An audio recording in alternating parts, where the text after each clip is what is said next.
bersuka, nyanyikan kidung pujian. Kau telah ubahkan ratapanku kini menjadi tarian. Ku kan bersuka, nyanyikan kidung pujian.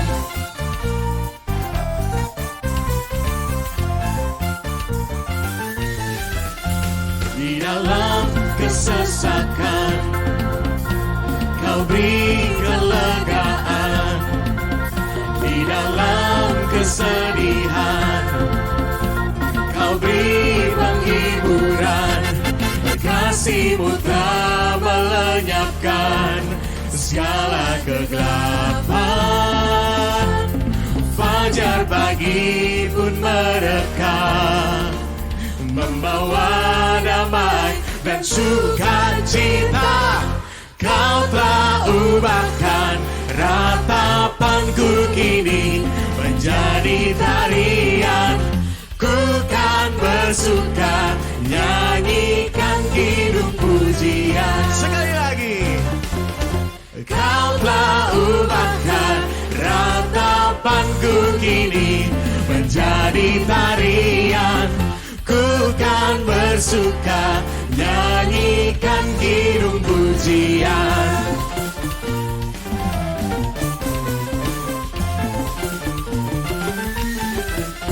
Di dalam kesesakan, Dia yang beri kelegaan. Kau beri kelegaan. Di dalam kesedihan, Dia beri penghiburan. Kau beri penghiburan. Kasih-Mu telah melenyapkan segala kegelapan. Fajar pagi pun merekah, membawa damai dan sukacita. Katakan, Kau telah ubahkan ratapanku kini menjadi tarian. Ku kan bersuka, nyanyikan kidung pujian. Kau telah ubahkan ratapanku kini menjadi tarian. Ku kan bersuka, nyanyikan kidung pujian. Amarahmu hanya sekejap saja, namun kemurahan-Mu dalam hidupku sepanjang masa. Kau telah ubahkan ratapanku kini menjadi tarian. Ku kan bersuka, nyanyikan kidung pujian. Mari kita sekali lagi. Kau telah ubahkan ratapanku kini menjadi tarian. Ku kan bersuka, nyanyikan kidung pujian.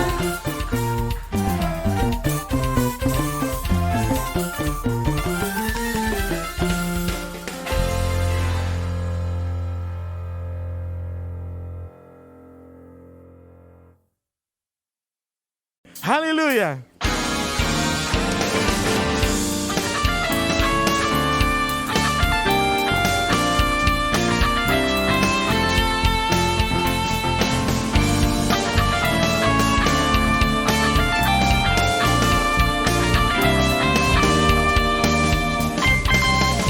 Amatlah senang dan bahagia, sandar pada lengan yang kekal. Amat besarlah damai berkat-Nya, sandar pada lengan yang kekal.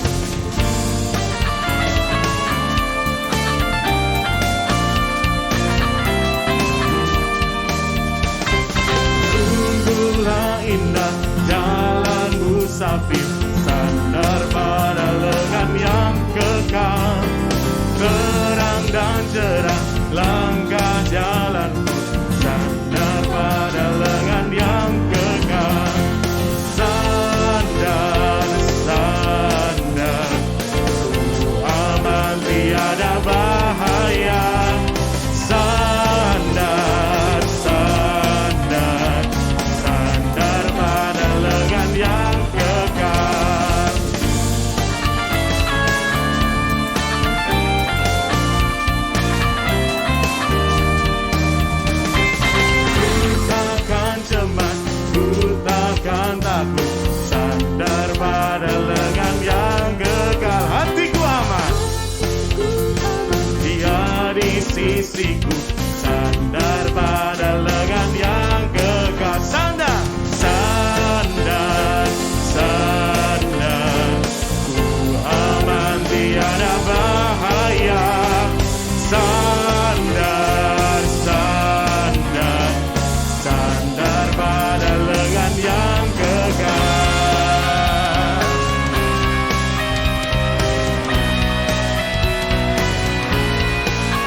tiada bahaya. Sandar, sandar, sandar, sandar pada lengan yang kekal. Sandar, sandar, sandar, sandar aman tiada bahaya.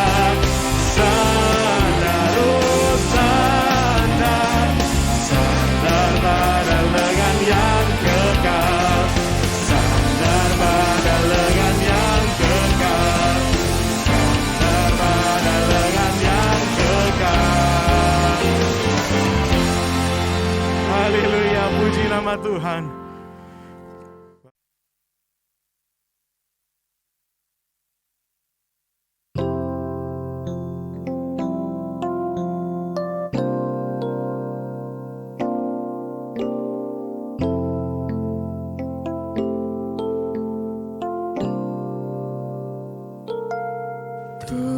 Tuhanku, bila hati kawanku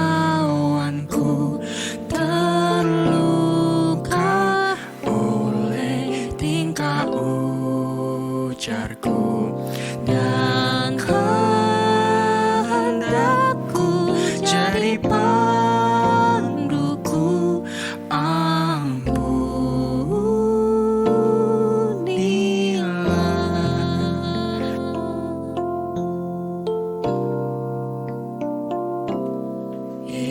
if I have wanted any soul today, if I have caused one foot to go astray, if I have walked in my willful way, dear Lord, forgive. You are the Lord of love, mighty and merciful. Hear my prayer. Would you forgive me, Lord? You are the Lord of love, mighty and merciful. I confess to you, forgive me, Lord.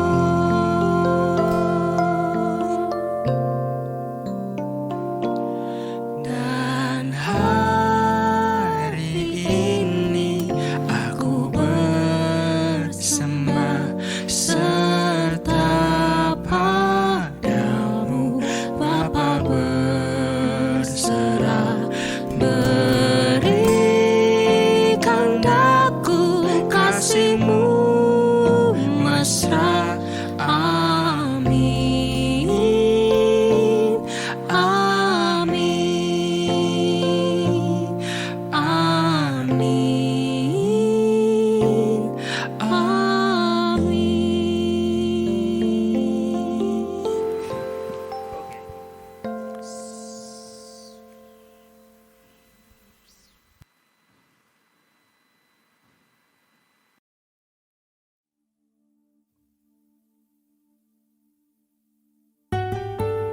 Tuhan, terima kasih karena anugerah-Mu yang begitu nyata buat kehidupan kami. Kiranya hanya Engkau, Tuhan, yang menyelidiki setiap hati kami. Terima kasih, Yesus.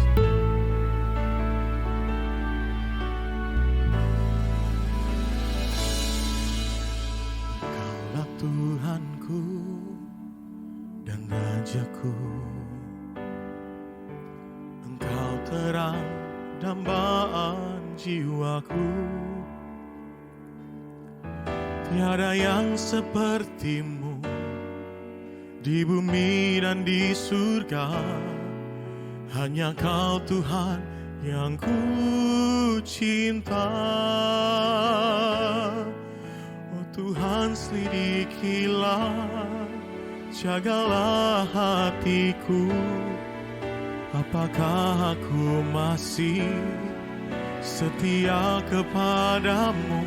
Oh Tuhan, tolong hamba merindukanmu selalu, mengasihimu pribadi yang agung.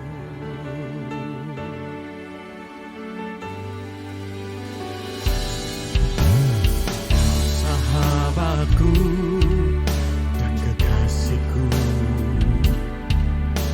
tiada kata yang dapat ungkapkan selain ku sembah kau dan memberi hatiku sebagai persembahan yang hidup. Oh Tuhan, sirikilah, jagalah hatiku. Apakah aku masih setia kepadamu? Oh Tuhan, tolong hamba merindukanmu selalu, mengasihimu pribadi yang agung.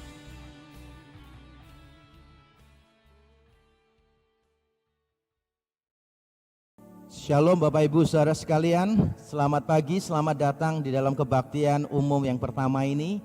Saya sangat gembira menyambut kita semua di dalam ibadah ini. Dan Tuhan sudah memberikan undangannya kepada kita, mari kita menyambutnya dengan sukacita, mempersiapkan diri kita sebaik-baiknya. Saya mengundang kita semua untuk bangkit berdiri di hadapan Tuhan, mengambil saat teduh di hadapan Tuhan, mempersiapkan hati dan pikiran kita untuk menyembah Dia. Mari mengambil saat teduh.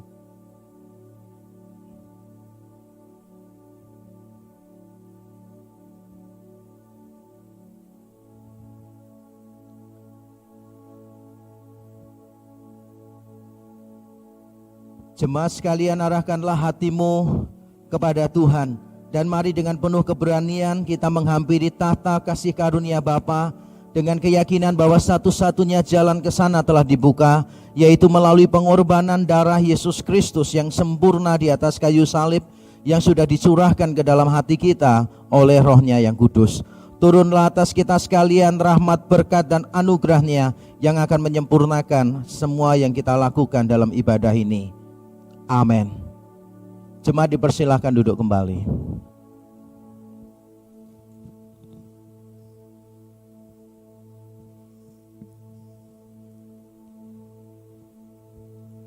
Shalom jemaat Tuhan.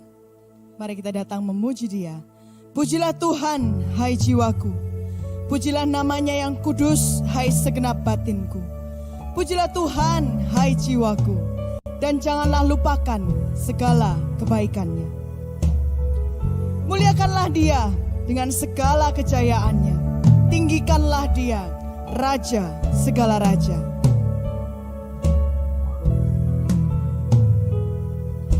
Crown Him with many crowns, the Lamb upon His throne.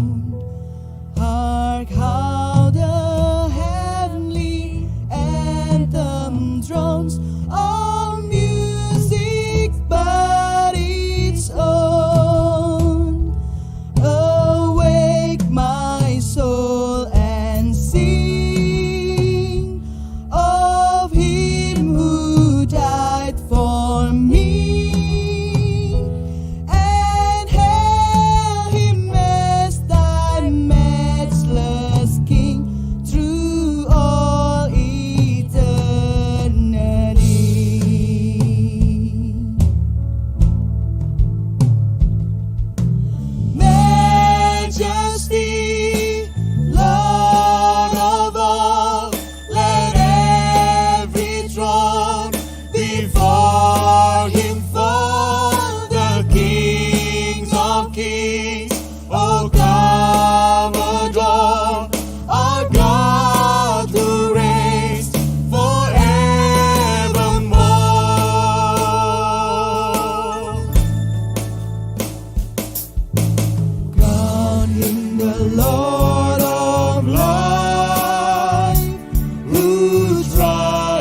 Jika kita mengaku dosa kita, maka Ia adalah setia dan adil, sehingga Ia akan mengampuni segala dosa kita dan menyucikan kita dari segala kejahatan. Mari saat ini kita datang di hadapan-Nya, kepada Allah yang setia dan adil inilah kita mau mengakui dosa kita, kesalahan kita, supaya sungguh Ia yang mengampuni segala dosa dan menyucikan kita dari segala kejahatan. Mari kita mengambil waktu untuk berdoa secara pribadi. Mari kita berdoa.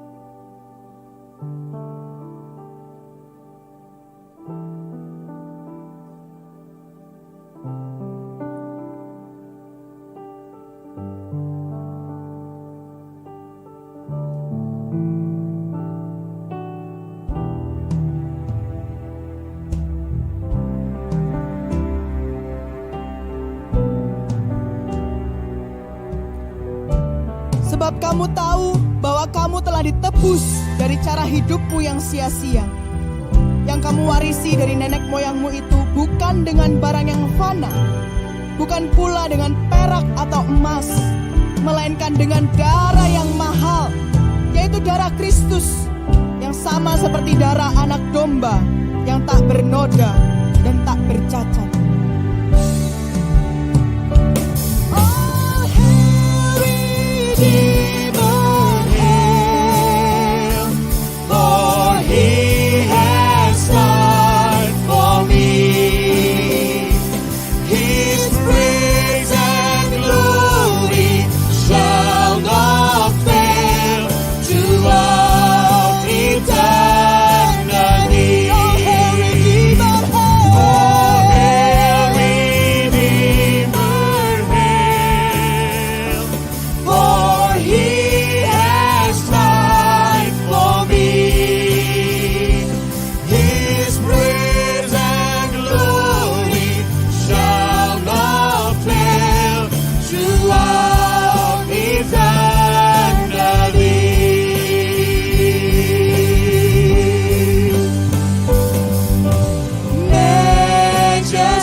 Terpujilah Engkau Allah yang hidup, Allah penebus kami.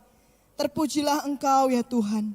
Kami memuji Engkau untuk anugerah dan kesetiaan-Mu dalam kehidupan kami. Engkau menebus, mengampuni dan melayakan kami untuk kembali datang ke tahta-Mu. Kami rindu untuk menyembah, memuji, mendengar dan menikmati Engkau yang hadir di tengah-tengah kami. Terima kasih Tuhan. Pagi hari ini kami membawa segenap hidup kami, membawa pujian kami hanya kepadamu.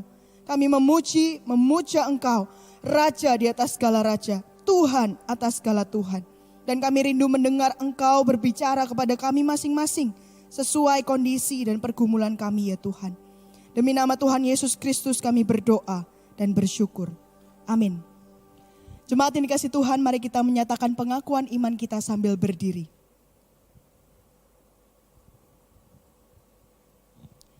Aku percaya kepada satu Allah, Bapa yang Maha Kuasa, pencipta langit dan bumi, dan segala yang kelihatan dan yang tidak kelihatan. Dan kepada satu Tuhan Yesus Kristus, satu-satunya anak Allah yang diperanakkan dari Bapa sebelum alam semesta. Allah dari Allah, terang dari terang. Allah yang sejati dari Allah yang sejati. Diperanakkan, bukan dicipta. Sehakikat dengan Sang Bapa. Oleh siapa segala sesuatu dicipta. yang untuk kita manusia dan untuk keselamatan kita telah turun dari surga dan diinkarnasikan oleh Roh Kudus dari anak darah Maria dan dijadikan manusia. Ia telah disalibkan juga bagi kita di bawah pemerintahan Pontius Pilatus. Ia menderita dan dikuburkan, dan pada hari ketiga ia bangkit kembali sesuai dengan kitab suci dan naik ke surga dan duduk di sebelah kanan Bapa. Dan ia akan datang kembali dengan kemuliaan untuk menghakimi orang yang hidup dan yang mati, yang kerajaannya takkan berakhir. Dan aku percaya kepada Roh Kudus, Tuhan dan pemberi kehidupan, yang keluar dari Bapa dan Anak, yang bersama-sama dengan Bapa dan Anak disembah dan dimuliakan, yang telah berfirman dengan perantaraan para nabi. Dan aku percaya satu gereja yang am dan rasuli. Aku mengakui satu baptisan untuk pengampunan dosa, dan aku menantikan kebangkitan orang mati dan kehidupan di dunia yang akan datang. Amin. Akulah dia yang menghapus dosa pemberontakanmu oleh karena aku sendiri, dan aku tidak mengingat-ingat dosamu. Mari memuji Dia, mari bersuka cita karena keselamatan yang telah Ia berikan pada setiap kita.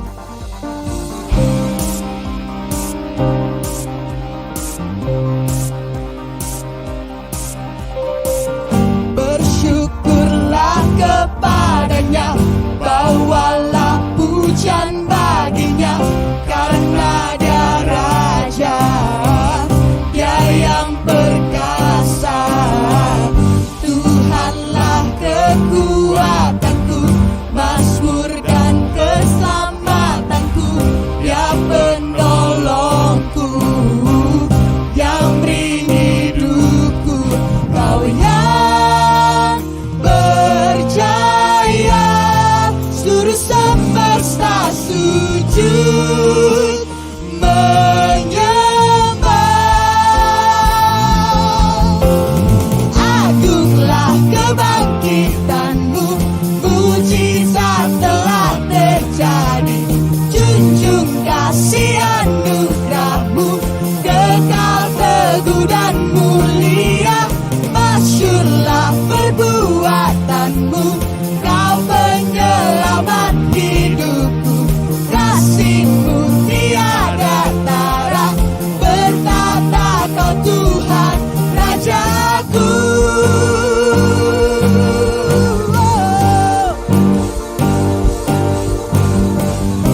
Rajaku, terpujilah Engkau.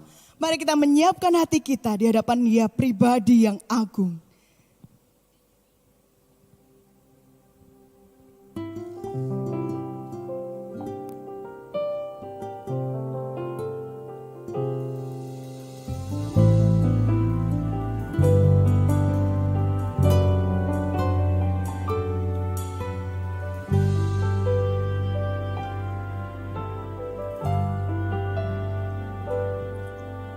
Engkaulah Tuhanku dan Rajaku. Engkau terang dambaan jiwaku. Tiada yang sepertimu di bumi dan di surga. Hanya Kau Tuhan yang ku cinta. Oh Tuhan, selidikilah, jagalah hatiku. Apakah aku masih setia kepadamu? Oh Tuhan, tolong hamba merindukanmu selalu, mengasihimu pribadi yang agung.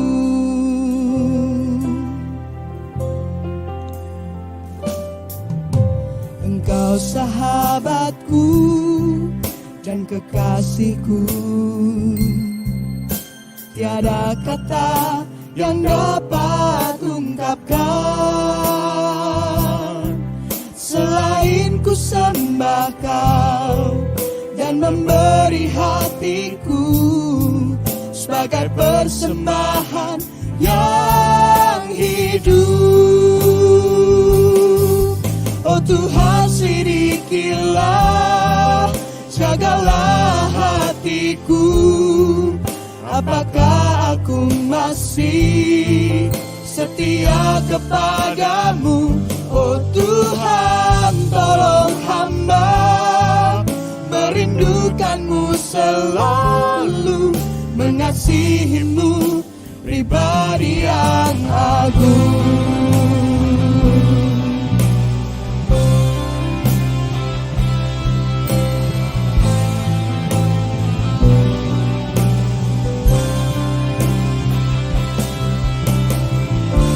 Selidikilah kami ya Tuhan, kenalah hati kami. Pujilah kami dan kenalah pikiran-pikiran kami. Lihatlah apakah jalan kami serong, dan tuntunlah kami di jalan yang kekal. Oh Tuhan, selidikilah, jagalah hatiku. Apakah aku masih setia kepadamu? Oh Tuhan, tolong hamba merindukanmu selalu, mengasihimu pribadi yang agung, mengasihimu pribadi yang agung.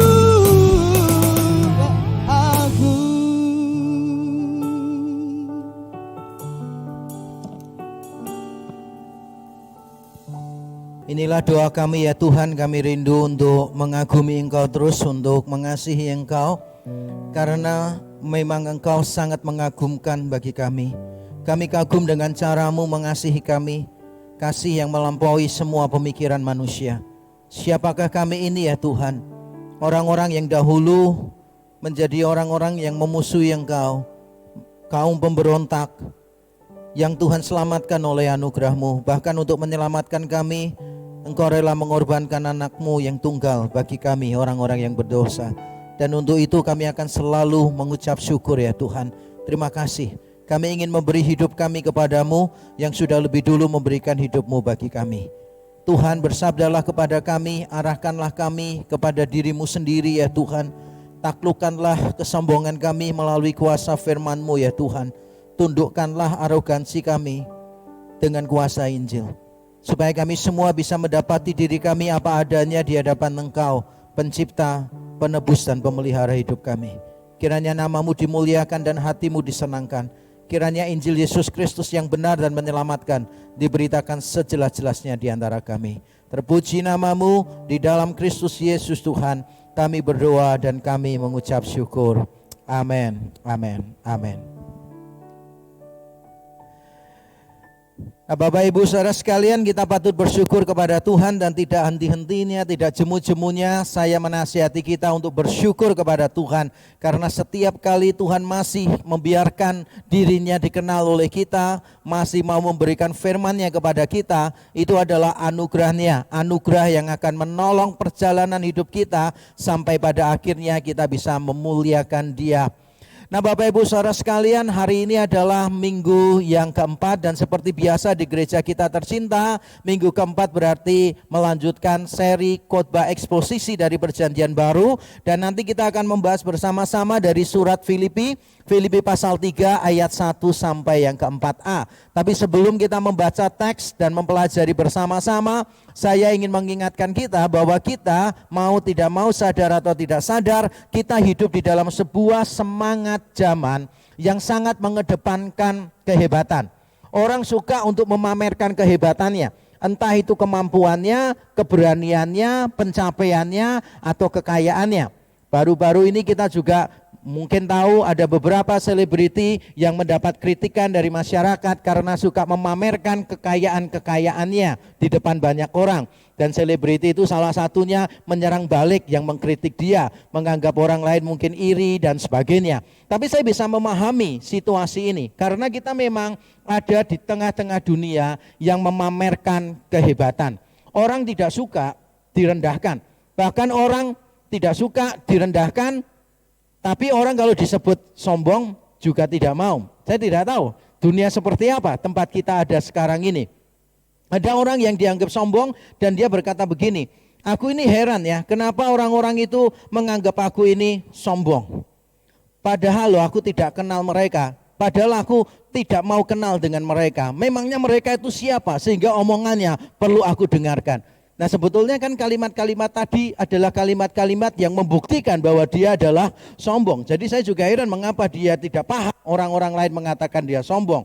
Dan kita juga berada dalam sebuah dunia yang kalau direndahkan, dihina, orang tidak mau. Dikatakan sombong tidak mau, dikatakan rendah juga tidak mau. Ada seorang ayah di Amerika yang menegur anaknya yang remaja, yang suka main-main, tidak berprestasi di sekolah. Lalu dia mengatakan, kamu tahu tidak? Abraham Lincoln, presiden kita dulu, waktu seusia kamu dia sudah bekerja, sudah menghasilkan duit.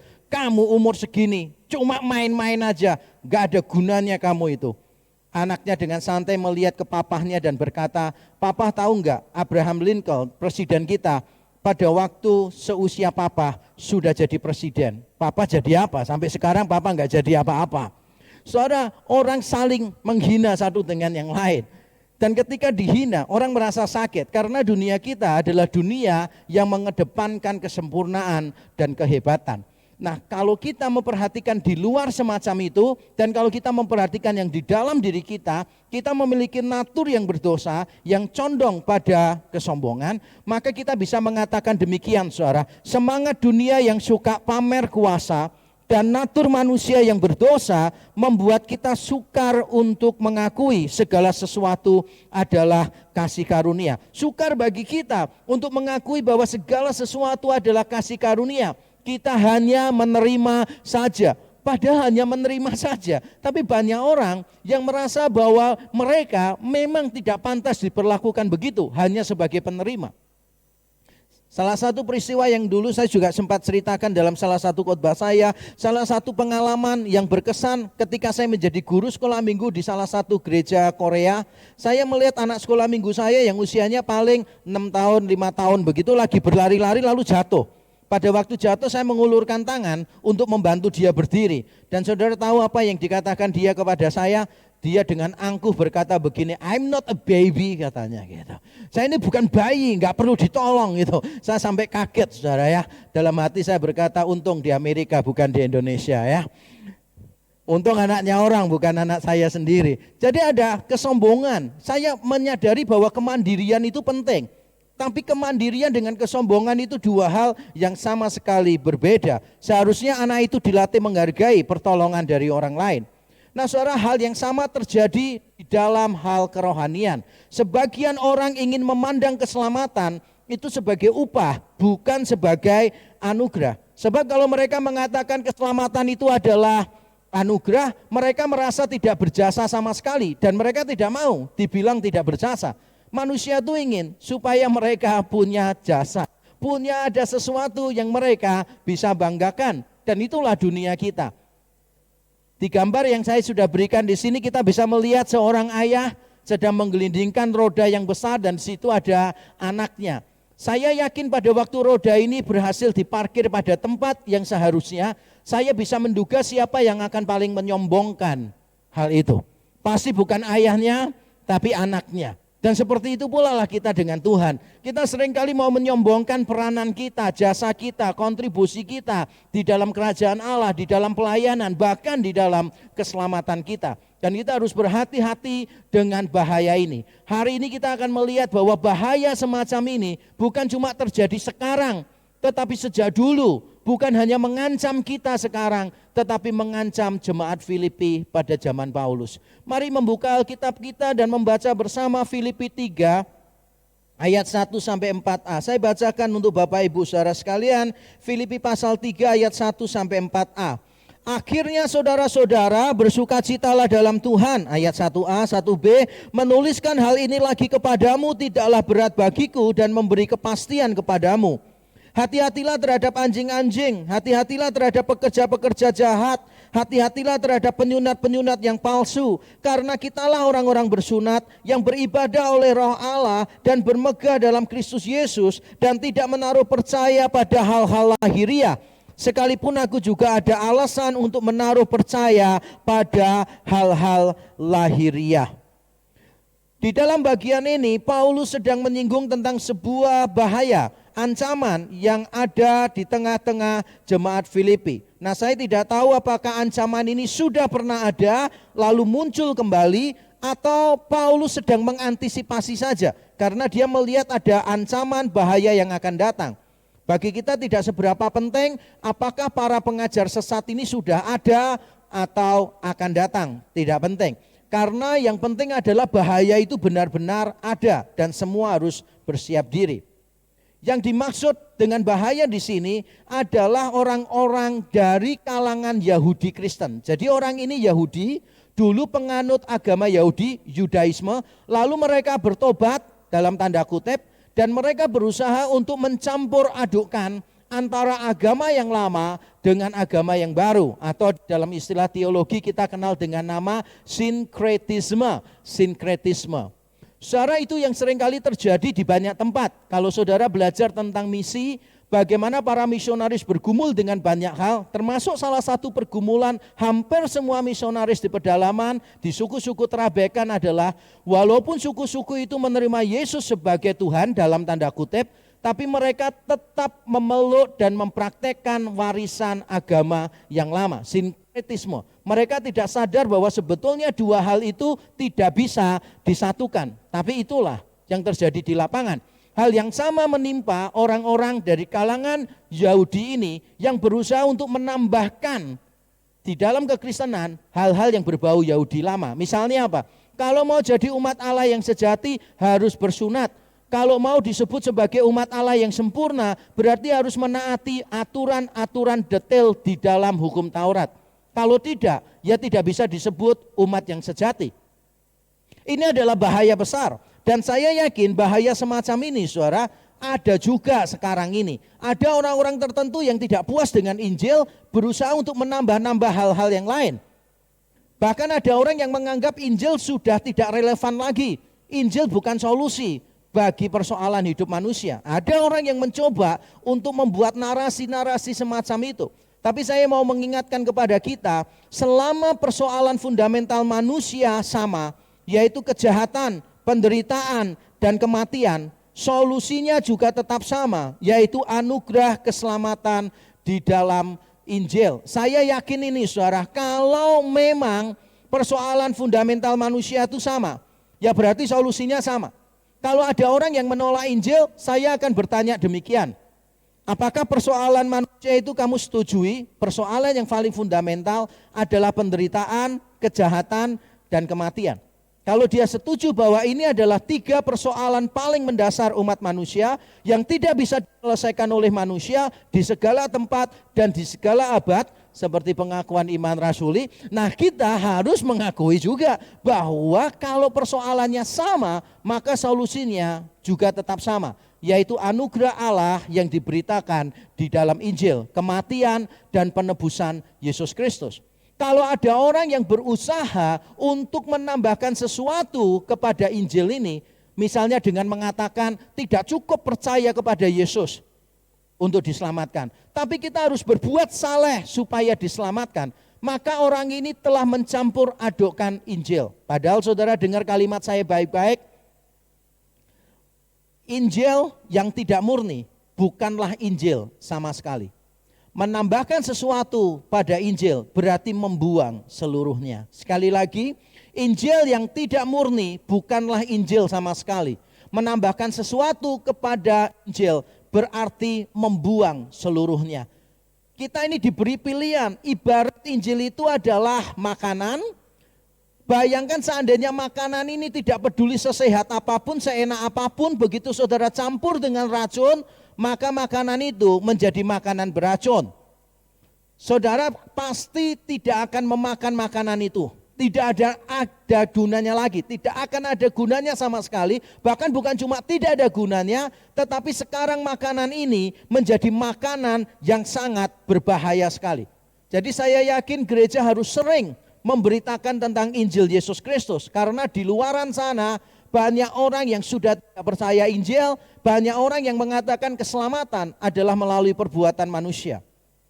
Di dalam seminar-seminar saya sering mendapatkan pertanyaan ini. Seandainya ada seorang hamba Tuhan yang cinta Tuhan, percaya Yesus sungguh-sungguh, memimpin KKR, setelah pulang di tengah jalan dia marah dengan pengendara lain, lalu kebut-kebutan dan dia mengalami kecelakaan, meninggal dunia. Ada yang tanya, pendeta itu masuk surga atau masuk neraka? Pertanyaan semacam ini sangat umum dan pertanyaan ini salah. Jadi pertanyaannya aja sudah salah. Karena di dalam pertanyaan itu ada asumsi yang keliru. Asumsinya adalah orang diselamatkan bukan karena iman kepada Yesus, tapi karena perbuatan baik. Secara khusus perbuatan di akhir hidupnya. Jadi ini ada asumsi teologis yang keliru nih. Orang diselamatkan berdasarkan keadaan dia di akhir hidupnya, perbuatan dia yang terakhir sebelum dia mati. Asumsi ini jelas ngawur. Dan ada asumsi lain yang tidak kalah ngawurnya, yaitu begini. Dalam pertanyaan tadi terbersit sebuah asumsi dugaan bahwa orang masuk surga karena tidak berdosa. Kalau sampai di akhir hidup seseorang dia berdosa, maka dia tidak bisa masuk surga. Coba saudara pikir ajaran semacam apa ini saudara? Di dalam Alkitab, kalau saudara mau pegang ajaran semacam itu, ya saudara tidak akan bisa masuk surga. Alkitab mengajarkan kita diselamatkan karena pengorbanan Kristus yang sempurna di atas kayu salib. Kalau saudara mengatakan saudara masuk surga gara-gara tidak punya dosa di akhir hidup saudara, maka saudara kalau konsisten, saudara pasti tidak akan masuk surga. Karena tidak ada satu manusia yang pada waktu dia mati dalam keadaan tanpa dosa. Tidak ada, mustahil. Semua orang pada waktu dia mati pasti berada dalam keadaan berdosa.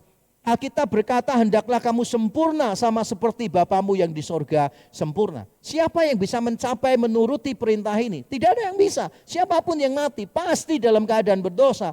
Tapi kita yakin keberdosaan kita tidak akan menjadi halangan kita untuk masuk surga, karena darah Kristus yang sempurna akan menyempurnakan kita, menyucikan kita seluruhnya. Bukan berarti saya mengatakan mari berbuat dosa seenaknya setelah kita diselamatkan, bukan. Justru nanti salah satu poin saya di dalam khotbah ini, saya mau mengingatkan kita untuk waspada dengan semua dosa, dengan semua bahaya. Saya ingin kita benar-benar menyadari tentang poin ini. Nah saudara, bahaya inilah yang sedang dihadapi oleh jemaat di Filipi. Dan Paulus mengajarkan kepada mereka bagaimana menyikapi Injil yang tidak murni ini. Bagaimana kita menyikapi bahaya Injil yang tidak murni ini, saudara. Dan langsung saja kita melihat yang pertama adalah bersukacita di dalam Tuhan. Saya bacakan ayat 1a. 1a begini bunyinya, akhirnya saudara-saudaraku bersukacitalah dalam Tuhan. Akhirnya saudara-saudaraku bersukacitalah di dalam Tuhan. Terjemahan ini cukup membingungkan, terutama kata akhirnya. Sebab kalau saudara mendengar kata akhirnya, seolah-olah ini akan menjadi penutup. Penutup bagi bagian sebelumnya. Jadi seolah-olah memang begitu. Makanya di dalam beberapa terjemahan, termasuk di dalam Lembaga Alkitab Indonesia Terjemahan Baru, diberi nomornya 1A, lalu dipisahkan dari 1B. Jadi seolah-olah bersukacitalah di dalam Tuhan, itu menutup pembahasan sebelumnya tentang Epafroditus, tentang Timotius. Tapi saya yakin penafsiran semacam itu mungkin kurang tepat. Penafsiran semacam itu didasarkan pada terjemahan akhirnya. Padahal kalau kita lihat di dalam bahasa Yunani, kata akhirnya yaitu kata tolophon, sebetulnya artinya bisa akhirnya, tapi di tulisan-tulisan Paulus beberapa kali berarti selanjutnya. Misalnya di dalam 2 Tesalonika 3 ayat 1, Paulus mengatakan tolophon, selanjutnya saudara-saudara berdoalah bagi kami. Dan di dalam 1 Tesalonika 4 ayat 1, kata tolophon muncul itu bukan di akhir surat, di tengah-tengahnya.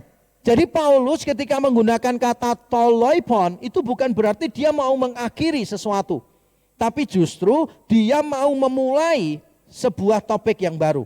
Jadi kita harus menafsirkan ini dengan benar. Nah, seandainya kita menafsirkan ini dengan benar, maka sekarang kita bisa paham bahwa tolophon ayat 1a tadi, bersukacitalah di dalam Tuhan, lebih berkaitan dengan bagian sesudahnya.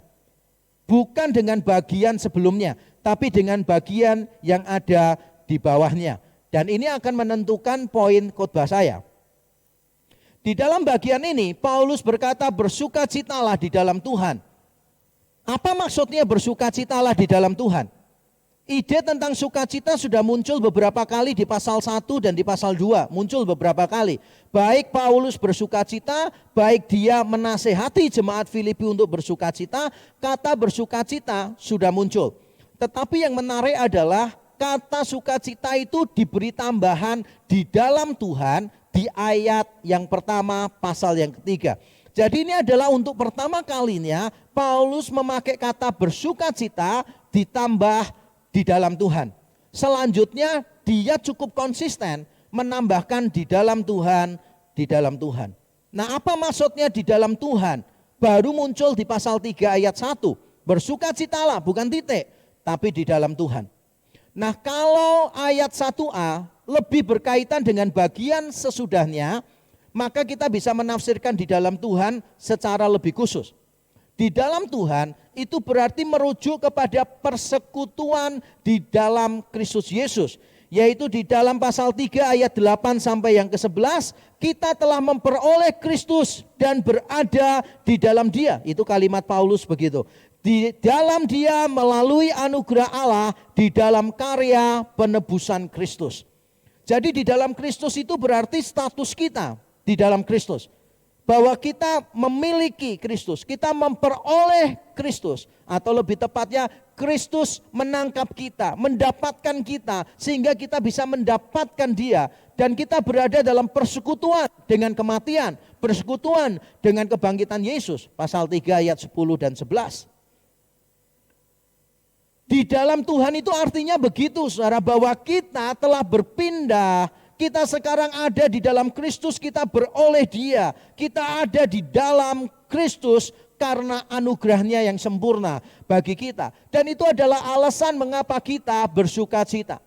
Mungkin kita selama ini kekurangan alasan untuk bersuka cita. Mungkin selama pandemi kita berkata, mana bisa sih orang bersuka cita selama pandemi? Saya ingin mengatakan sesuai firman Tuhan, ada alasan bagi kita untuk bersuka cita. Karena pandemi bisa merampas penghasilan kita, merampas orang-orang yang kita kasihi, merusak pernikahan kita karena sering ketemu, sering berkonflik, bisa menghasilkan hal-hal yang buruk di dalam kehidupan kita. Tapi pandemi COVID-19 tidak pernah mengubah satu hal, yaitu membuat kita keluar dari anugerah di dalam Kristus. Kita akan tetap ada di dalam Kristus. Tidak peduli badai kehidupan seperti apapun, tetap kita aman di dalam Kristus. Kalau Charles Spurgeon menggambarkan kita itu berada di dalam kapal yang sangat besar sekali.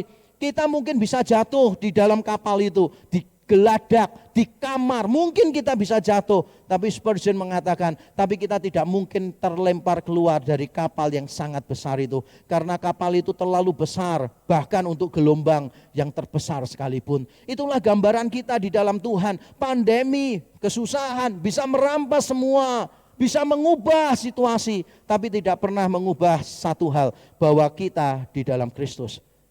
Dan Paulus berkata, bersuka citalah. Bentuknya perintah, berarti ini bukan sekadar kondisi perasaan. Bersuka cita bukan kondisi perasaan, melainkan tindakan.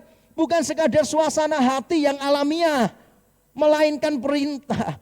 Jadi kita harus melakukan sesuatu, yaitu merayakan anugerah di dalam Kristus. Berapa banyak orang yang berpikir bahwa bersuka cita itu hanya masalah kondisi hati saja. Kalau saudara berkata bersuka cita itu kondisi hati, hanya sekadar perasaan saja, maka saudara salah.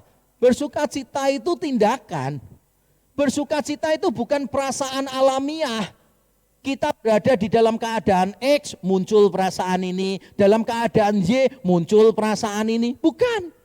Bersuka cita itu sebuah tindakan yang harus kita lakukan regardless of what situation we are right now. Terlepas dari situasi seperti apapun kita sekarang ada, we have to rejoice in the Lord. Paulus tidak berkata feel the joy. Bukan, Paulus tidak mengatakan rasakan sukacita itu. No, it's not about feeling joy. It is about rejoicing. Ini tentang bersukacita di dalam Tuhan. Jadi kita harus secara aktif bersukacita, mengungkapkan sukacita kita. Nah, bagaimana kita bisa bersukacita, saudara, secara aktif di tengah situasi semacam ini? Di tengah situasi yang buruk, saudara bisa dengan aktif merayakan, mengingat, mensyukuri kasih Tuhan yang sudah diberikan di atas kayu salib bagi kita. Mensyukuri kemenangan Tuhan atas maut yang menjadi kepastian bagi hidup kita. Ada banyak hal yang kita bisa syukuri karena keselamatan kita di dalam Kristus adalah sesuatu yang pasti. Saudara, mulai hari ini saya ingin saudara tidak lagi bertanya apakah saudara punya alasan untuk bersuka cita. Yes, you do have reasons to rejoice in the Lord. Karena posisi kita di dalam Kristus.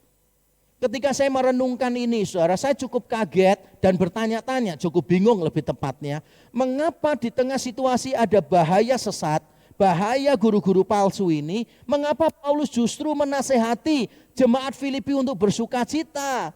Alasannya apa coba saudara?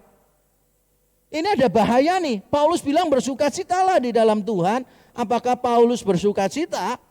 Karena ya kalau ada orang-orang sesat, maka kita kelihatan lebih baik. Kalau ada orang-orang yang lebih miskin dari kita, kita kelihatan lebih kaya. Kalau ada orang-orang lebih bodoh dari kita kelihatan lebih pintar. Apakah begitu? Kalau ada orang yang lebih gemuk dari kita kelihatan lebih kurus misalnya.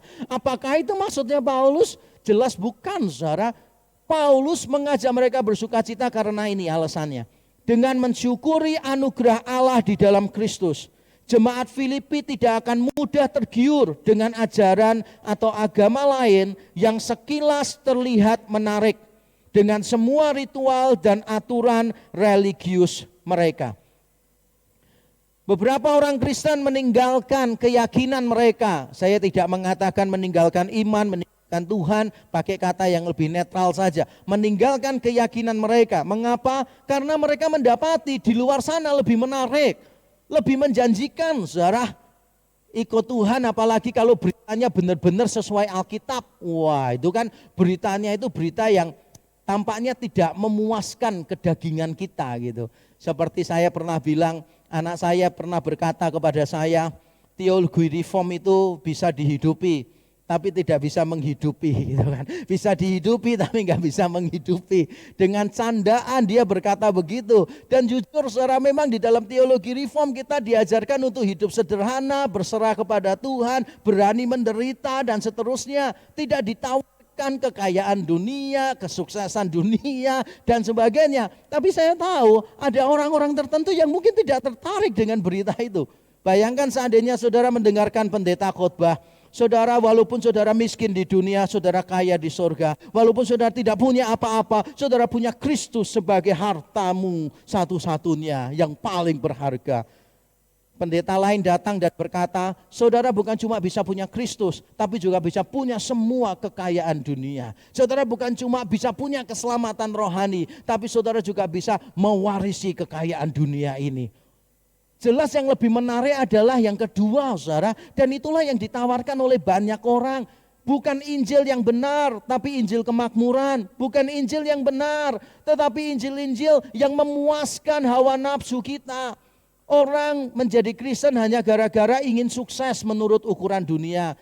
Terkenal, berprestasi, kaya raya, dan sebagainya. Saudara, kita harus berhati-hati, belajar bersyukur untuk apa yang kita miliki. Karena kalau kita tidak bersyukur, kita mudah tergiur dengan ajaran-ajaran yang lain. Dan bukan kebetulan kalau di beberapa tempat dalam suratnya, misalnya di Kolose pasal 2, Paulus mengingatkan jemaat yang sedang menghadapi bahaya ajaran sesat.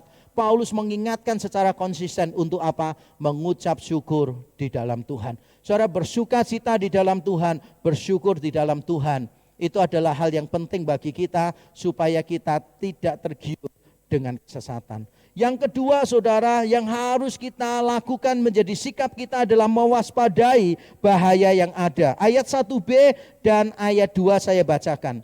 Menuliskan hal ini lagi kepadamu tidaklah berat bagiku dan memberi kepastian kepadamu. Hati-hatilah terhadap anjing-anjing, hati-hatilah terhadap pekerja-pekerja yang jahat, hati-hatilah terhadap penyunat-penyunat yang palsu. Paulus di sini saudara dengan nada yang keras. Kalau masalah kasar itu tergantung penafsiran kita karena kita beda budaya. Menurut saya Paulus sangat keras tetapi tidak kasar. Mengapa demikian? Nanti saya akan jelaskan. Kita beda budaya dengan Paulus. Tapi di sini jelas Paulus memberikan penekanan karena dia mengatakan hati-hatilah sebanyak 3 kali. Blepete, blepete, blepete, hati-hatilah, hati-hatilah, hati-hatilah. Dia ulang terus menerus. Lalu dia menambahkan, menuliskan hal ini lagi kepadamu tidaklah berat bagiku. Buktinya dia mengulang terus, mengulang terus. Dan dia merasa tidak berat, tidak masalah dengan itu. Kenapa? Karena Paulus menyadari satu hal. Paulus menyadari bahwa banyak orang binasa dalam bahaya. Bukan karena mereka tidak memiliki kemampuan atau peralatan, tetapi karena mereka tidak memiliki kewaspadaan. Banyak orang tertimpa bencana, bukan karena mereka tidak tahu cara melarikan diri, tapi seringkali karena mereka kurang waspada. Saya tidak mengatakan bahwa semua korban bencana alam tidak waspada. That's not what I mean. Saya tahu ada beberapa yang memang menghadapi bencana yang tiba-tiba datang menerjang mereka. Beberapa waktu yang lalu saya ke daerah Kupang untuk membagikan donasi bagi masyarakat di sana. Saya mendengarkan cerita langsung, melihat rumah-rumah yang benar-benar habis, hanyut dibawa oleh air dan lumpur. Airnya 1,5 meter, lumpurnya 1 meter. Bahkan tembok rumah pun bisa langsung jebol, saudara. Tinggal tiang dan atapnya, dan masyarakat di kampung situ semuanya naik ke atas atap rumah itu untuk menyelamatkan diri. Banjir bandang disertai dengan lumpur, banyak hal kerusakan terjadi dan mereka beberapa memang benar-benar tidak siap, benar sekali.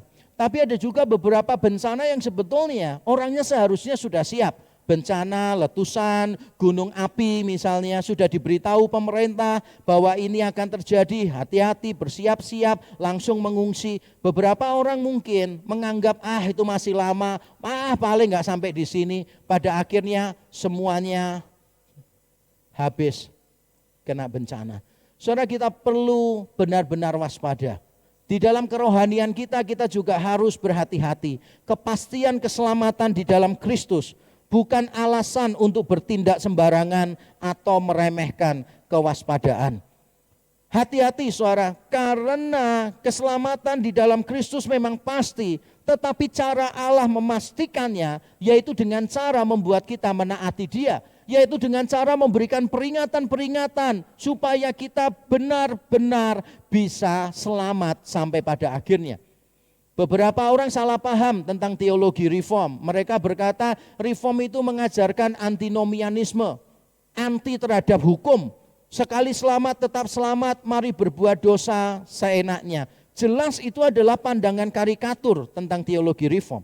Justru teologi reform mengajarkan bahwa kita sekali selamat tetap selamat, karena Allah yang memelihara keselamatan kita, memastikan keselamatan kita dengan cara apa? Dengan cara memampukan kita untuk waspada, memampukan kita untuk menaati Dia. Itulah sebabnya di dalam Alkitab penuh dengan peringatan-peringatan tentang bahaya yang akan menimpa kita. Saudara, saya melihat kalau ada orang yang jatuh sampai hancur berantakan, biasanya kejatuhannya tidak terjadi sekali. Biasanya kejatuhannya itu terjadi berkali-kali. Dari satu dosa yang dia kompromi, kemudian melahirkan dosa yang lain, sampai akibatnya sedemikian fatal. Saudara bisa lihat misalnya Ananias, dari mungkin keinginan dipuji oleh banyak orang, dia memberikan persembahan, lalu berubah menjadi apa?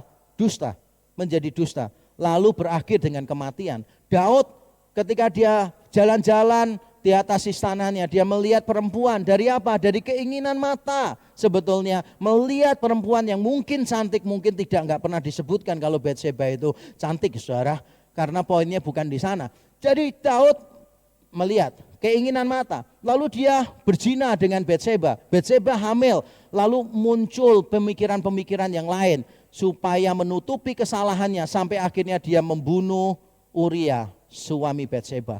Saudara, kejatuhan yang sangat dalam seringkali tidak terjadi di dalam satu malam. Itu terjadi berulang-ulang karena kita kehilangan kewaspadaan. Maka kita harus berhati-hati. Nah, kita harus berhati-hati bukan cuma dengan diri kita, tapi dengan orang-orang yang kita kasihi. Kita juga harus terus-menerus mengingatkan. Maka anak-anak, saya beritahu ya, tolong pahami kalau mama selalu mengulang-ulang nasihat yang sama. Karena mama menyayangi kalian. Biasanya begitu orang tua, mama sayang sekali kepada anak-anaknya. Diulang-ulang terus, bukan karena mereka tidak percaya. Diulang-ulang terus karena penting. Diulang-ulang terus karena akibatnya sangat fatal. Saya dengan anak-anak saya juga begitu, saudara. Saya selalu mengulang-ulang kepada anak saya beberapa hal yang saya anggap itu adalah hal yang sangat penting. Larangan yang tidak boleh mereka coba-coba sama sekali. Saya ulangi terus-menerus. Ketika saya melakukan itu saya tidak merasa terbebani. Kenapa? Karena tidak ada tugas yang terlalu berat untuk memastikan orang yang kita cintai selamat. Tidak ada tugas yang terlalu berat untuk memastikan orang yang kita cintai selamat. Ya memang itu yang harus kita lakukan sebagai orang tua. Kita harus terus-menerus mengulang dan mengulang. Anak-anak tolong bersabar kepada para orang tua. Jemaat tolong bersabar kepada para pendeta. Kalau mereka selalu mengulang hal yang sama. Karena mereka tidak ingin ada sesuatu yang fatal yang menimpa Bapak Ibu Saudara. Kalau sesuatu itu penting, dilupakan bisa membawa akibat yang fatal. Maka kita jangan jemu-jemu, mengulang dan terus mengulang. Saya pernah ditanya mengapa tiap kali khotbah bicara Injil terus. Dan saya jawab, ya karena saya perlu memberitakan setiap hari. Jemaat perlu mendengar setiap hari. Dan jujur saudara, jawaban jujur saya sebetulnya gini. Karena saya tidak punya berita lain yang lebih indah dan yang lebih penting daripada Injil. Saya percaya bahwa seperti Paulus katakan di 1 Korintus 15, bahwa apa yang terpenting, yang paling penting telah kusampaikan kepadamu, yaitu kematian dan kebangkitan Tuhan. Itulah yang saya miliki sebagai seorang hamba Tuhan. Saya tidak punya berita lain yang lebih indah, yang lebih penting daripada Injil. Makanya saya selalu mengulang Injil kepada Bapak Ibu saudara sekalian. Nah, di sini Paulus mengingatkan jemaat di Filipi, hati-hati ya terhadap guru-guru palsu itu. Dan Paulus membuat mereka, menggambarkan mereka dengan beberapa kiasan-kiasan di sini. Dia menyebut mereka sebagai anjing-anjing. Hati-hatilah terhadap anjing-anjing. Wah, orang zaman sekarang apalagi pecinta anjing pasti kaget melihat ayat ini. Anjing itu cute, tapi yang dimaksud di sini bukan anjing peliharaan. Di sini adalah anjing-anjing liar di jalanan. Binatang ini dipandang rendah dan berbahaya dalam budaya Romawi. Dipandang najis dalam budaya Yahudi. Jadi ini bukan umpatan sebetulnya, tetapi kiasan yang menunjukkan seseorang itu rendah atau najis. Dan ini menarik sekali.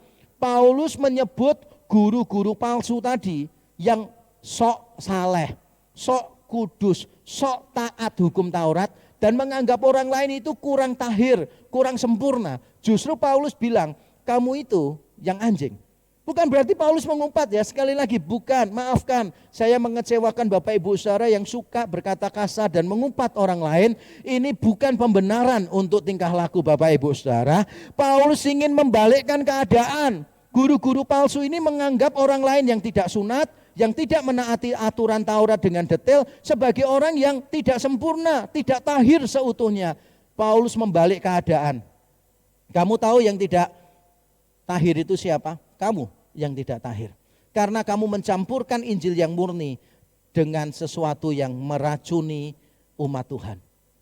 Paulus juga menyebut mereka selain anjing-anjing, dia juga menyebut sebagai pekerja-pekerja yang jahat. Dan ini menarik sekali saudara, bukan pekerja-pekerja yang keliru, tapi yang jahat, lebih daripada sekadar salah. Menolak kebenaran Allah dan ingin mendirikan kebenaran sendiri adalah perlawanan, bukan ketaatan kepada Allah. Jadi dalam bagian ini saudara, sebetulnya Paulus itu kan memakai istilah yang sangat keras sekali. Pekerja-pekerja yang jahat. Padahal guru-guru sesat itu bukan orang-orang yang tidak bermoral loh, bukan. Justru mereka mengajarkan orang untuk menaati aturan-aturan hukum Taurat. Justru di mata orang mungkin orang ini kelihatan baik, orang ini kelihatan saleh, tetapi Paulus mengatakan mereka adalah pekerja-pekerja yang jahat.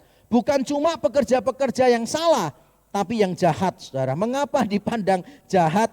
Ya karena kalau orang mendirikan kebenarannya sendiri, itu bukan ketaatan, itu perlawanan terhadap kebenaran yang Allah sudah tetapkan. Jadi ada beda antara salah dan jahat. Ini jahat, bukan cuma salah ya. Jadi sama seperti misalnya seorang pejabat membeli alat tertentu gitu kan, dan setelah diselidiki oleh badan yang berwenang, ternyata harganya terlalu mahal, jauh melampaui harga yang normal. Nah kemungkinannya dua kan, pejabat itu dan antek-anteknya, kroni-kroninya mungkin salah menghitung, salah beli, salah bayar, bisa jadi. Kalau itu berarti salah. Tapi kalau ada unsur korupsinya, berarti itu jahat. Jadi itu dua hal yang berbeda saudara. Sama seperti yang sedang dibicarakan juga di negara kita, pembelian alat-alat penyemprot kebakaran begitu kan ya. Apakah ini korupsi, apakah ini membayarnya lebih saudara. Kalau bayarnya sekadar lebih berarti salah, keliru. Tapi kalau korupsi berarti jahat. Dan Paulus menggunakan istilah jahat. Istilah lain yang dipakai adalah penyunat-penyunat palsu. Penyunat-penyunat palsu. Nah bahasa Indonesia pakai istilah itu, tapi sebetulnya seharusnya bukan penyunat-penyunat palsu, tapi mutilator, orang yang memutilasi orang lain. Dan ini memang sesuai dengan teks Yunaninya. Beberapa versi bahasa Inggris menerjemahkannya mutilators, karena memang benar kayak semacam itu, orang yang memutilasi orang lain, saudara. Memotong-motong. Sunat itu biasanya memakai kata peritome, memotong melingkar gitu di sekitarnya. Tapi kalau kata tome yang dipakai di sini, kata tome itu artinya memotong sampai habis, memotong sampai menjadi bagian yang kecil-kecil, cutting into pieces. Bukan cuma cutting around, tapi cutting into pieces. Dan itulah gambaran dari guru-guru sesat tadi. Jadi mereka bukan cuma anjing liar yang berbahaya, yang suka menggigit orang lain, yang najis. Mereka bukan cuma pekerja-pekerja yang jahat, tetapi mereka adalah para mutilator. Luar biasa, kalau digabung anjing liar, pekerja jahat, dan mutilator, saudara harus berhati-hati. Siapa yang saudara sedang hadapi, ini bukan orang sembarangan. Jadi kita harus bersukacita di dalam Tuhan. Yang kedua, kita harus mewaspadai bahaya. Dan yang terakhir saudara, kita harus mengenali identitas kita di dalam Kristus. Mari kita membaca ayat 3 dan 4, dikatakan demikian. Karena kitalah orang-orang bersunat yang beribadah oleh Roh Allah dan bermegah dalam Kristus Yesus dan tidak menaruh percaya pada hal-hal lahiriah. Sekalipun aku juga ada alasan untuk menaruh percaya pada hal-hal lahiriah. Saya baca ayat yang ketiga bagian awal sekali lagi. Karena kitalah orang-orang bersunat. Jadi Paulus di sini memberikan penekanan saudara.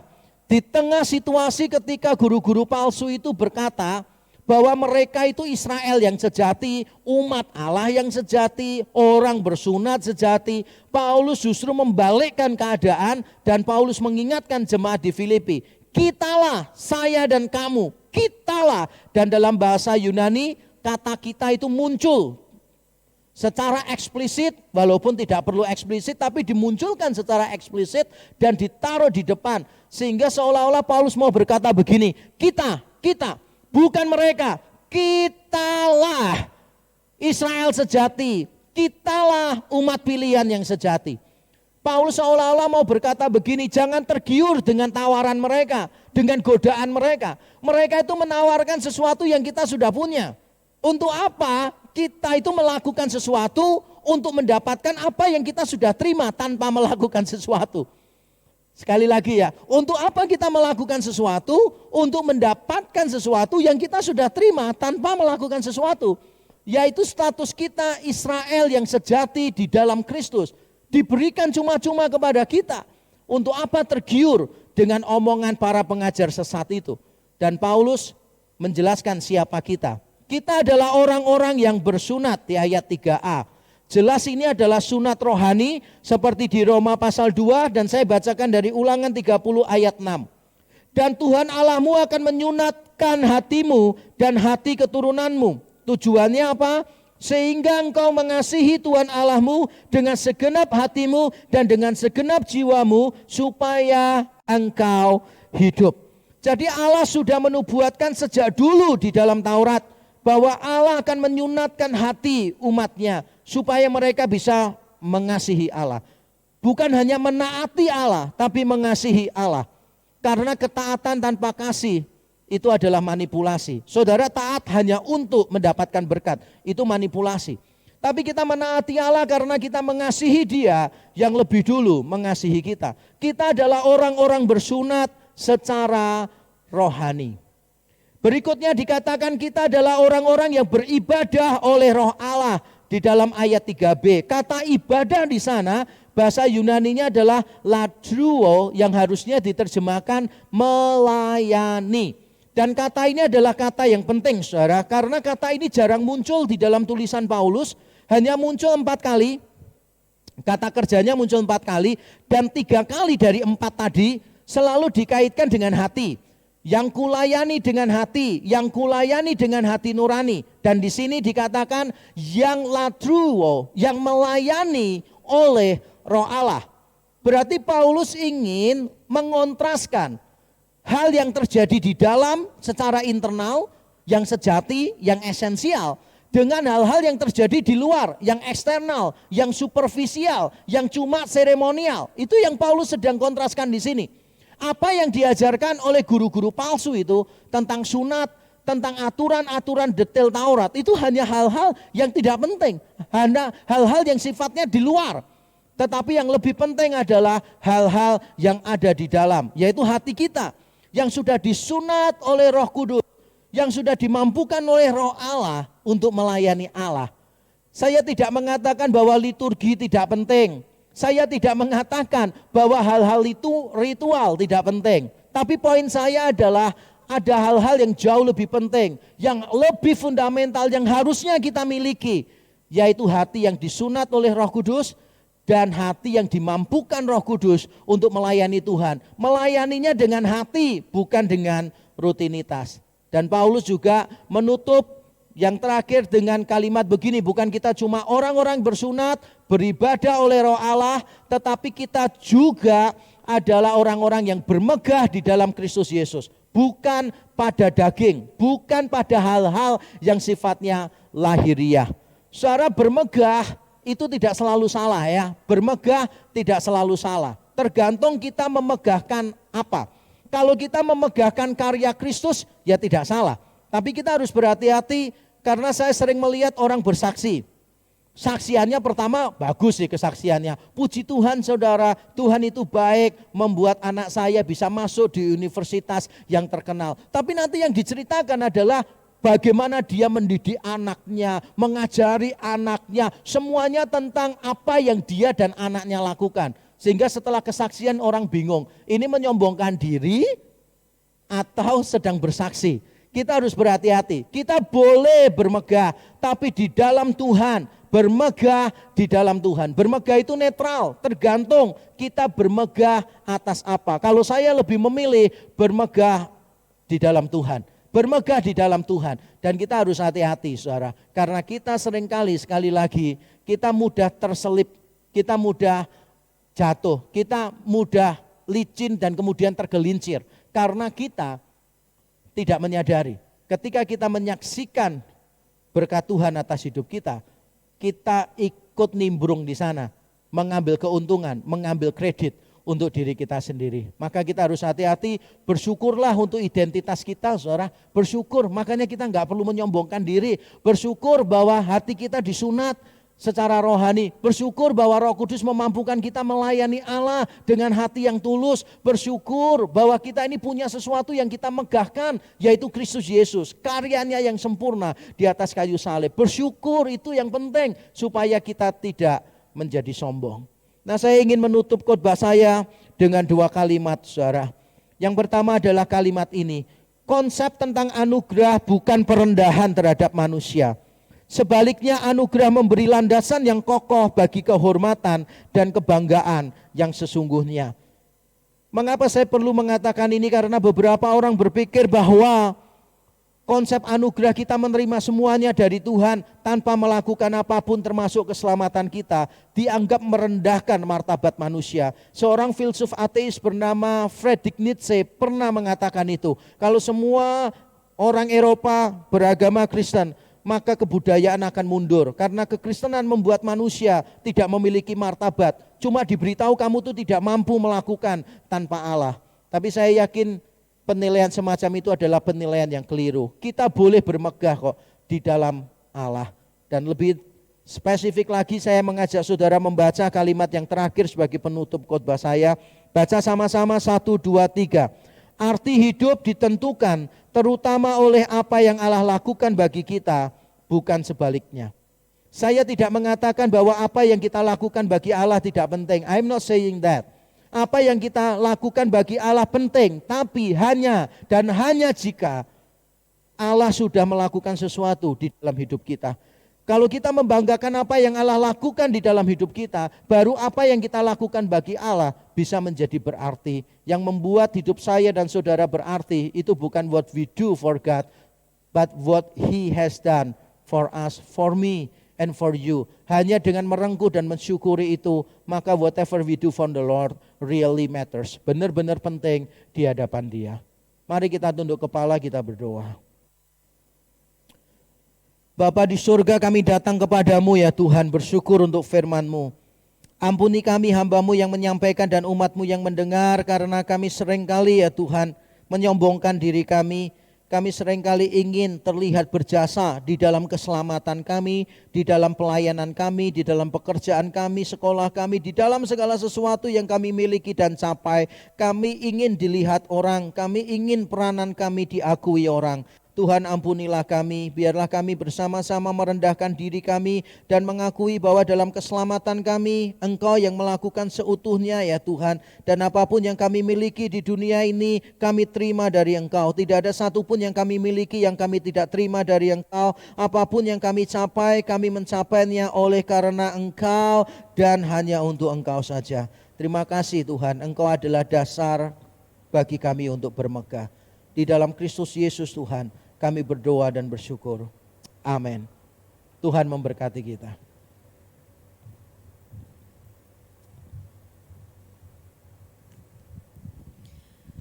Puji Tuhan, mari jemaat sekalian kita meresponi firman Tuhan dengan memberikan persembahan. Jemaat bisa memberikan persembahan melalui nomor rekening yang tertera atau dengan QRIS yang juga ada di layar masing-masing. Dan marilah kita bersuka cita, bersyukur di dalam Dia.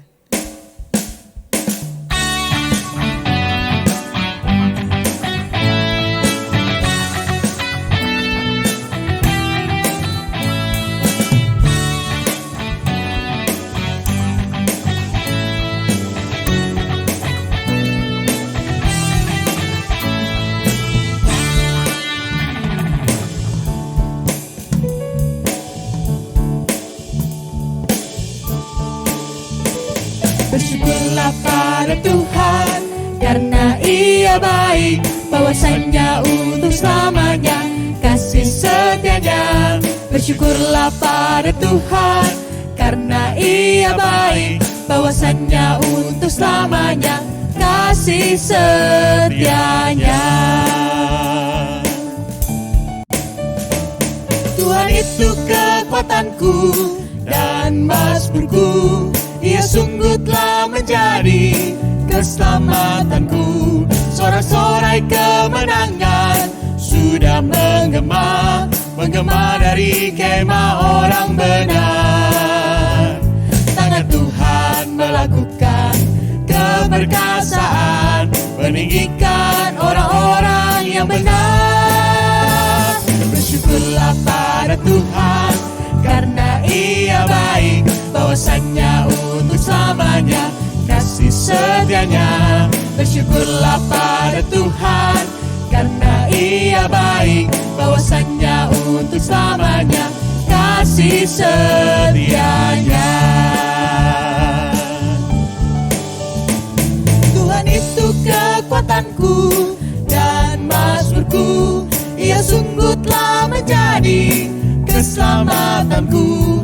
Sorak-sorai kemenangan sudah menggema dari kemah orang benar. Tangan Tuhan melakukan keperkasaan, meninggikan orang-orang yang benar.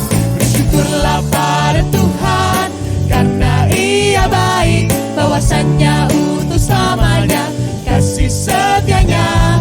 Bersyukurlah pada Tuhan karena Ia baik, bahwasanya untuk selamanya kasih setianya. Bersyukurlah pada Tuhan karena Ia baik, bahwasanya untuk selamanya kasih setianya. Bersyukurlah pada Tuhan karena Ia baik, bahwasanya untuk selamanya kasih setianya. Bersyukurlah pada Tuhan karena Ia baik, bahwasanya untuk selamanya kasih setianya. Bersyukurlah pada Tuhan karena Ia baik, bahwasanya untuk selamanya kasih setianya.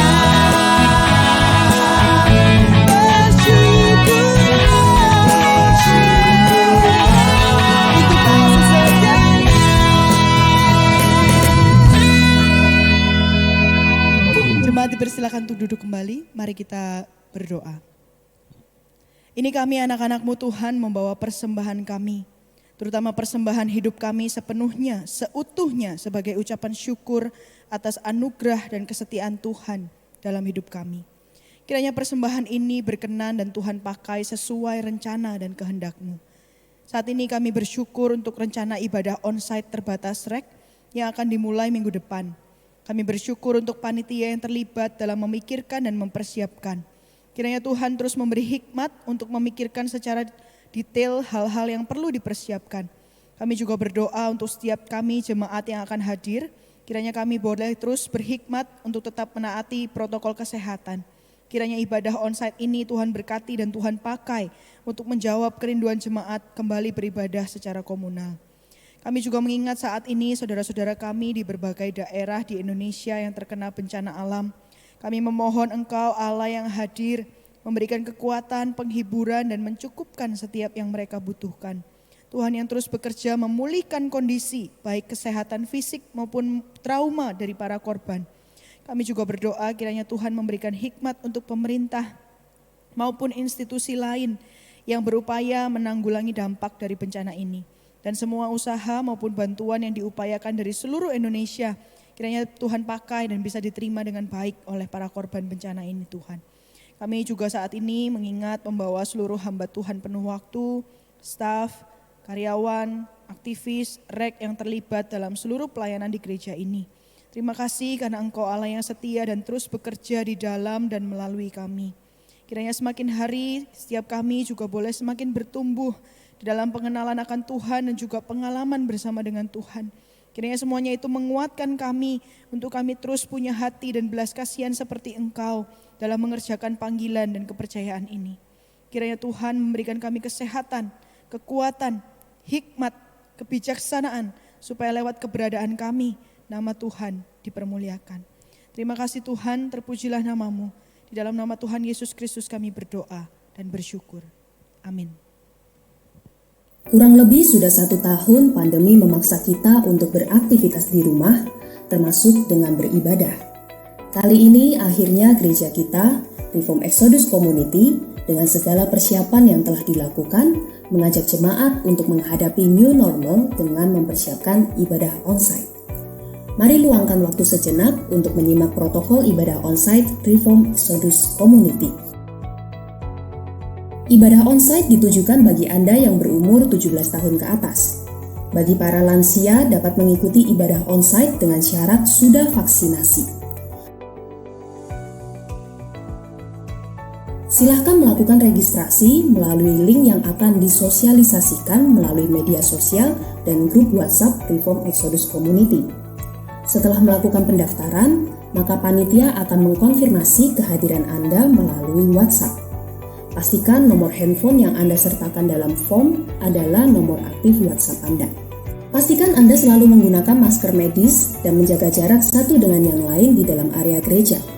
Sebelum masuk ke gedung gereja, Anda diharuskan untuk mencuci tangan dengan air dan sabun. Setelah itu, Asher akan melakukan pengecekan suhu dan bukti WhatsApp bahwa Anda terdaftar dalam ibadah onsite. Sebagai informasi, seluruh penata layan yang akan melayani telah melakukan tes COVID-19 sebelum melayani ibadah minggu. Asher akan mengarahkan Anda untuk dapat ke ruang ibadah di lantai 3. Anda dapat menggunakan tangga atau lift dengan maksimal isi 4 orang. Pastikan Anda berdiri sesuai dengan tanda yang ada. Untuk keamanan Anda, akan dilakukan penyemprotan lift setiap selesai penggunaan. Asher akan mengecek dan mengarahkan Anda ke nomor kursi yang terdaftar. Dimohon kerjasamanya agar Anda tetap menjaga jarak, tidak melakukan kontak fisik, dan tidak melepas masker selama di dalam gedung gereja. Anda dihimbau untuk dapat memberikan persembahan secara non-tunai melalui rekening gereja. Namun, bagi Anda yang ingin memberi secara tunai, kami menyediakan amplop persembahan di bangku kursi dan Anda dapat memasukkannya ke kotak persembahan seusai ibadah. Fasilitas toilet hanya tersedia di lantai 1. Jemaat dihimbau untuk dapat menggunakan fasilitas toilet sebelum atau seusai ibadah. Untuk keamanan, kami akan mengarahkan jemaat untuk dapat segera pulang setelah selesai ibadah. Sebelum dan seusai ibadah, ruangan akan dibersihkan dengan desinfektan untuk kenyamanan dan kebersihan. Mari bersama kita mendukung protokol ibadah onsite Reform Exodus Community. Kiranya dengan keadaan yang tidak menentu ini tidak mengurangi semangat kita untuk dapat beribadah bersama sebagai tubuh Kristus. Shalom saudara sekalian, sejak pertama kali kita memutuskan bahwa REK ada di tengah-tengah masyarakat Kutisari di sini, kita sudah berkomitmen untuk menjadi berkat bagi masyarakat sekitar. Dan ada banyak hal yang sudah kita lakukan, termasuk kita akan melakukannya sekali lagi pada tanggal 30 April nanti. Reform Exodus Community cabang Kutisari bersama dengan Grami Grace Alone Ministry akan mengadakan bakti sosial selama Ramadan. Kita akan membagikan paket sembako kepada masyarakat yang ada di sini. Kita akan membagikan ratusan paket sembako kepada mereka. Karena itu kami sangat membutuhkan bantuan, doa dan dana dari Bapak Ibu saudara sekalian. Mari belajar berbagi kepada mereka, walaupun beda agama, beda keyakinan, tetapi kita tetap adalah satu bangsa, satu negara, sama-sama manusia. Kita berusaha untuk menanggung penderitaan bersama, berbagi apa yang kita punya. Dan saya yakin Tuhan akan disenangkan dan gereja akan menjadi kesaksian di tengah-tengah dunia. Tunggu apa lagi? Silakan transfer dukungan dana Anda pada nomor di bawah ini dan berdoalah untuk acara ini. Kiranya Tuhan dimuliakan di dalam segala sesuatu. Tetap semangat.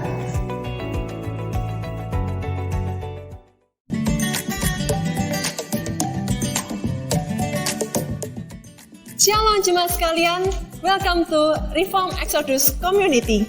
This is our church, this is our home. Selamat datang bagi Anda yang baru bergabung hari ini. REK adalah gereja yang tepat bagi Anda yang peduli dengan care, teaching, and mission. Jika Anda ingin mengenal REK secara lebih mendalam, atau terhubung dengan komunitas tertentu di REK, kami mengundang Anda untuk bergabung dalam Zoom meeting seusai ibadah. Selamat bagi Anda yang berulang tahun di minggu ini.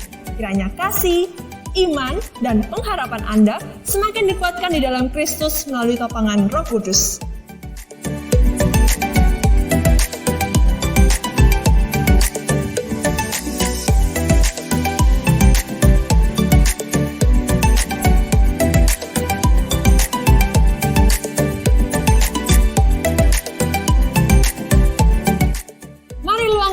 Beberapa menit untuk mendoakan dan mengucapkan selamat bagi jemaat REK yang berulang tahun di minggu depan.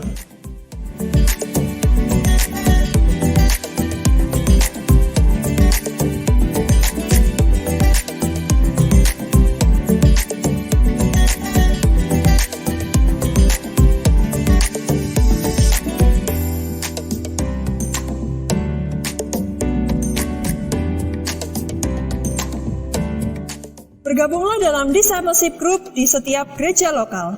Mari kita bersama-sama bersekutu dan bertumbuh dengan sesama. Teman-teman muda, yuk join dalam persekutuan online remaja dan pemuda. Link Zoom langsung hubungi kontak berikut ini ya.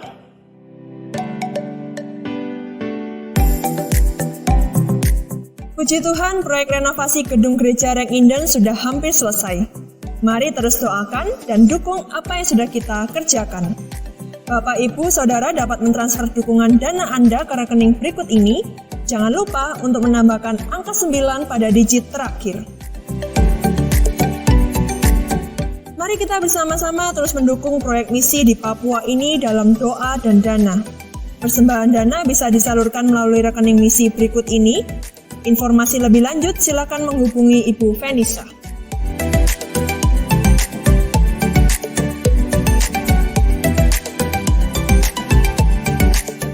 Demikianlah informasi untuk minggu ini. Stay safe, stay healthy, God bless you, see you next week.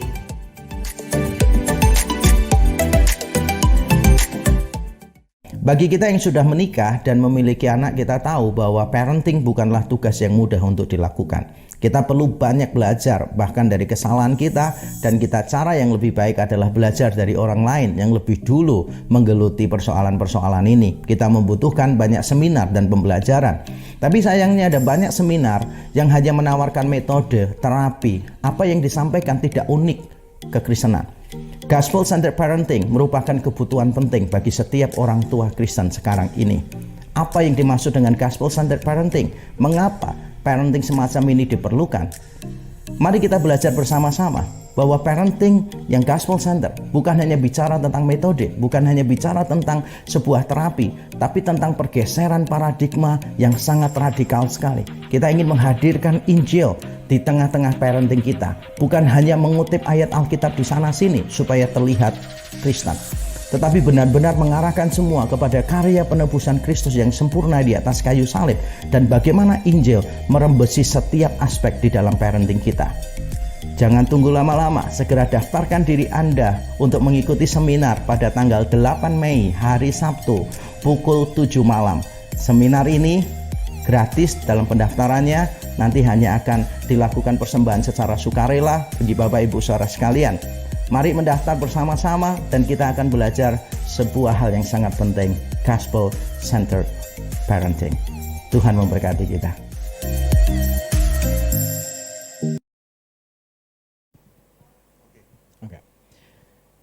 Saya mengundang jemaat sekalian untuk bangkit berdiri bersama-sama. Kita akan mengakhiri ibadah kita dengan memberi kemuliaan kepada Tuhan. Puji Dia Allah Bapa, Putra Roh Kudus Tritunggal, Allah mulia berkuasa. Puji Dia Raja segala raja. Jemaat Tuhan, setelah engkau dilengkapi di dalam ibadah ini, pulanglah. Engkau diutus di tengah-tengah dunia menjadi saksi-saksi bagi Kristus, dan untuk itu engkau membutuhkan berkat-Nya. Arahkan hatimu sekali lagi untuk menerima berkat Tuhan. Kiranya Bapa di surga memberkati dan melindungi engkau. Kiranya Yesus Kristus menyinari engkau dengan wajah-Nya dan memberi engkau kasih karunia. Kiranya Roh Kudus menghadapkan wajah-Nya kepadamu dan memberi engkau damai sejahtera yang sesungguhnya, sekarang sampai selama-lamanya. Terimalah berkat dari Allah Tritunggal ini di dalam nama Tuhan Yesus Kristus. Amin. Jemaat dipersilakan duduk kembali. Ibadah selesai, silakan mengambil saat teduh. Tuhan memberkati kita.